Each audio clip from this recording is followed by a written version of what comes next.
Okay, Bob Dylan Vol.7 Bootleg Series.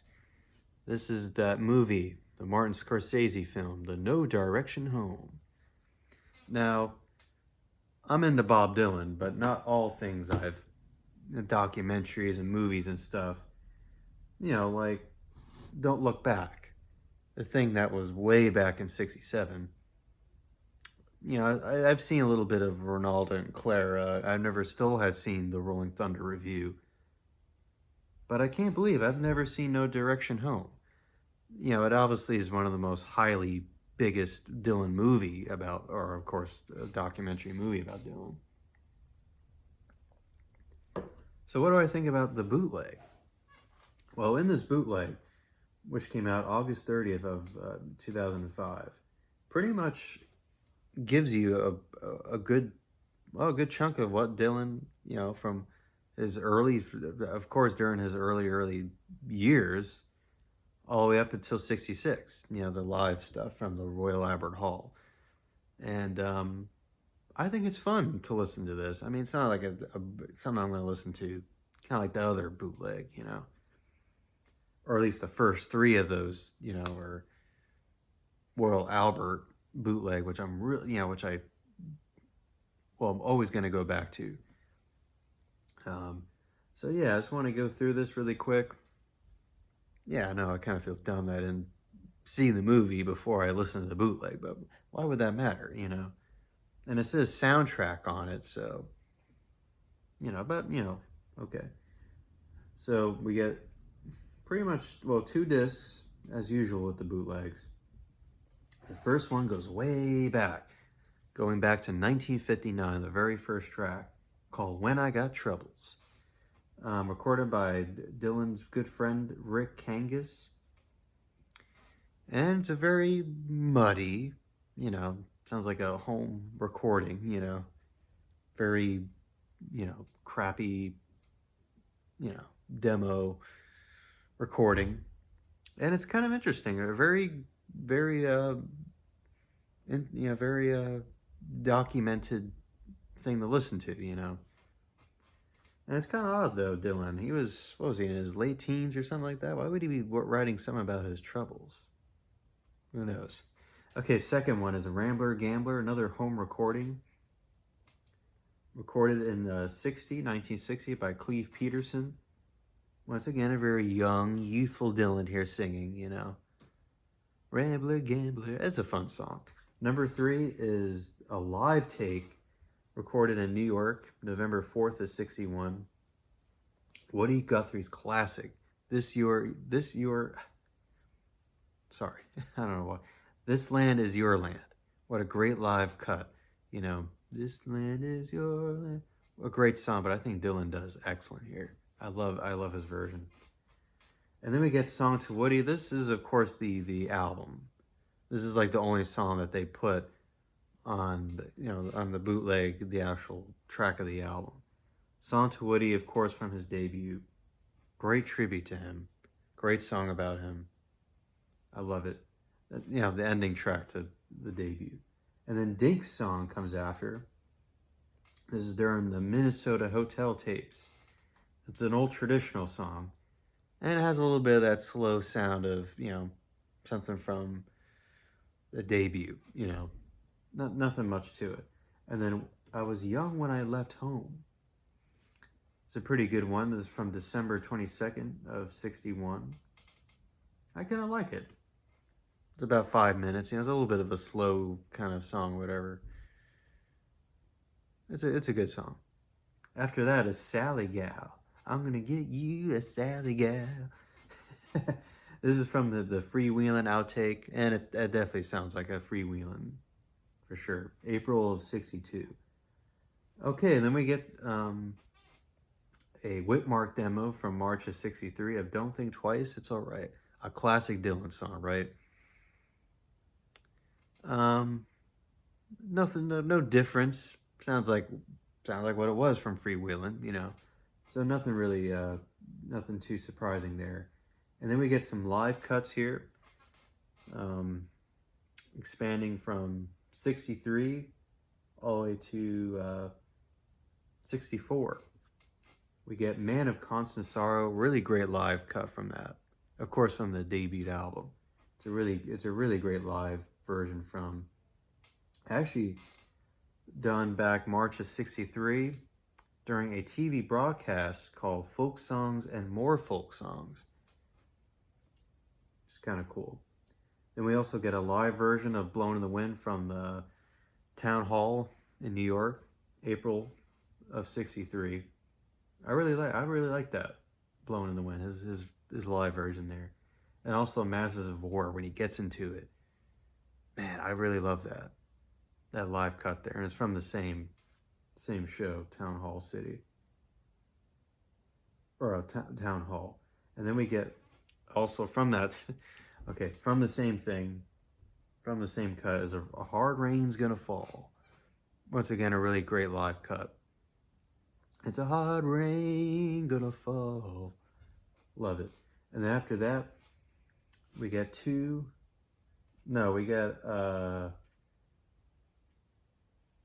from Carnegie Hall, October '63, he does When the Ship Comes In.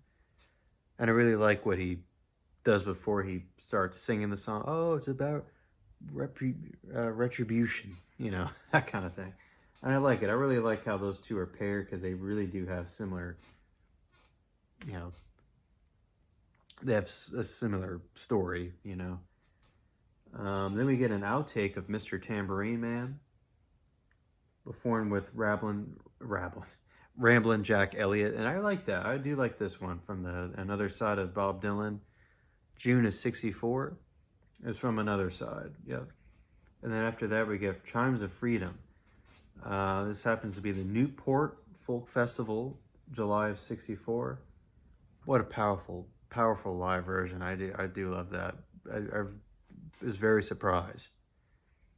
8 minutes, great, absolute poetic live right there. It's fantastic. And ending it off, this one is It's All Over Now, Baby Blue. Kind of a bit of a different, a little bit of a different arrangement than the Bring It All Back Home album. But yeah. Okay, the disc 2. I really love the stuff from disc 2. Okay, She Belongs to Me. This is take 2 of the song from January of '65. I really love the slow pace of it. It has a bit of a different pace, more than the album version, of course, She's an artist, she don't look bad. What a great song, right? And Maggie's Farm. Oh man, I really love this version. Maybe even better than maybe the album version. Don't you agree? I don't know. That might be a little bit objective, but recorded at the Newport Folk Festival, July of '65. Oh man, he tears it up. I ain't gonna work in Maggie's Farm no more. Man, he really gets into it, man, I'm telling you. And then after that, It Takes a Lot to Laugh, It Takes a Train to Cry. This happens to be a take 9. And it's a bit of a more upbeat version than what it was off the album. Couple of lyrical, different lyrical stuff thrown in the song, which later was revisioned and, make it sound what it was on the album. Give a bit of a different, Can't buy a thrill. I love it. Okay, and the Tombstone Blues, another outtake from Highway. Yeah, all these up till the 7th track here on disc 2 are all Highway 61 outtakes. Tombstone Blues is a take 9 of the song. No difference here. Maybe there's a couple of lyrics that were changed up. But other than that, it sounds pretty much like what it was on the album. And then just like Tombstone Blues, an alternate take. A bit of a different style, a bit of a different groove, than the album.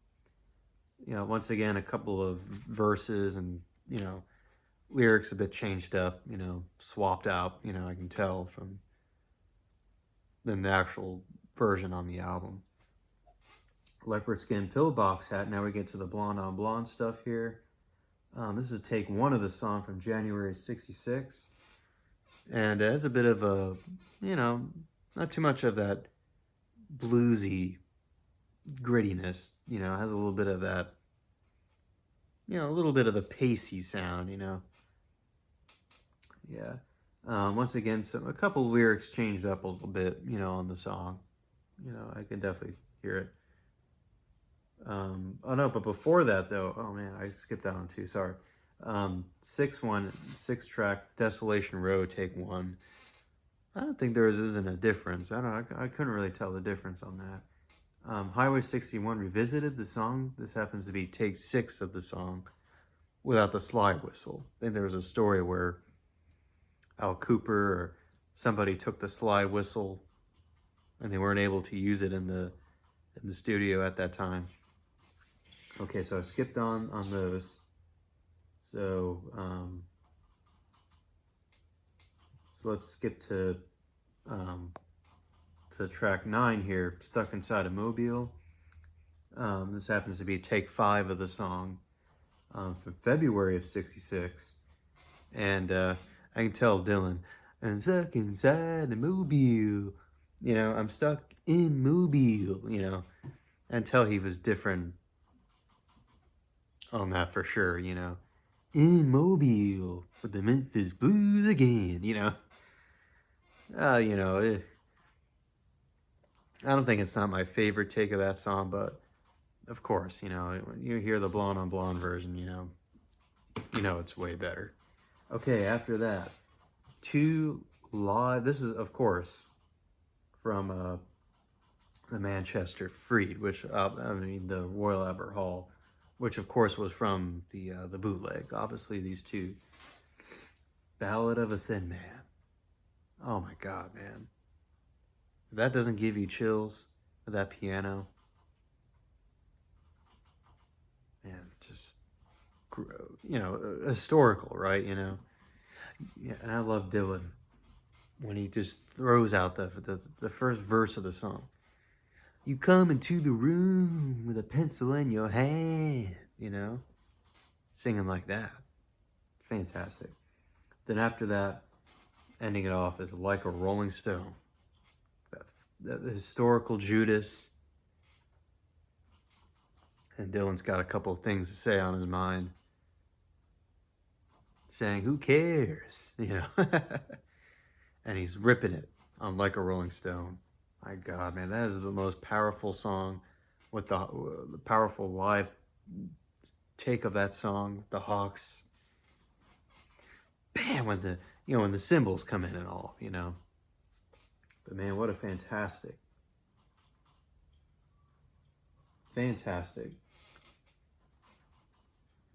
I definitely got to say, this happens to be a very perfect bootleg. Bootlegs Vol.7. Right, Yeah, and that was No Direction Home, Vol.7. I like it, But the next volume, which is Vol.8, No Tales or whatever it was, that'll be the next one I'll be doing. So anyways, I do like it. You get the historical early stuff from Dylan, which is very, documented within that time. But I think I very much like this too a little bit more, Get some of that great stuff from, where Dylan was getting to the electric stuff. Fantastic. Mostly the stuff from, which I have, the only bootleg I actually physically own, which is the Cutting Edge. One of my favorite eras of Dylan, And, not to say the early era was bad or anything, but yeah, can't wait to get to that. Okay, folks. Bye-bye.